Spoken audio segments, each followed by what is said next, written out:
আসসালামু আলাইকুম রহমতুল্লাহ। দেখেন দেখেন দেখেন আমাদের জীবনটা আমরা নিজেরাই মৃত্যুর মুখে ঠেলা ফেলাইতেছি কিভাবে। দেখেন ভিডিওটা সম্পূর্ণ দেখেন, তাইলেই বুঝতে পারবেন।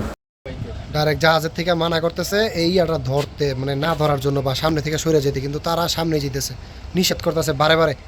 এখানে কোনো একটা অঘটন ঘটার সম্ভাবনা থাকে, এইভাবেই কিন্তু মানুষ কিন্তু তলিয়ে যায় বা জাহাজের মধ্যে বাড়ি খেয়ে পরে মানে জাহাজের তলে তলে তুলে যায়। এই যে একটা ছেলে ধরতে পারছে, কিন্তু আর দুইজন কিন্তু এই যে ছুটে গেছে। এইভাবে কিন্তু রিস্ক হয়ে কিন্তু অনেকেই কিন্তু নদীপথ থেকে হারায়া যায়, নদীর মধ্যে ডুবে যায়, তারপরে দোষ হয়ে যায় অন্য দোষ। ওই যে দেখেন একজন এই যে ধরে রাখছে, দেখছেন এই যে টায়ারটার মধ্যে কি একটা অবস্থা।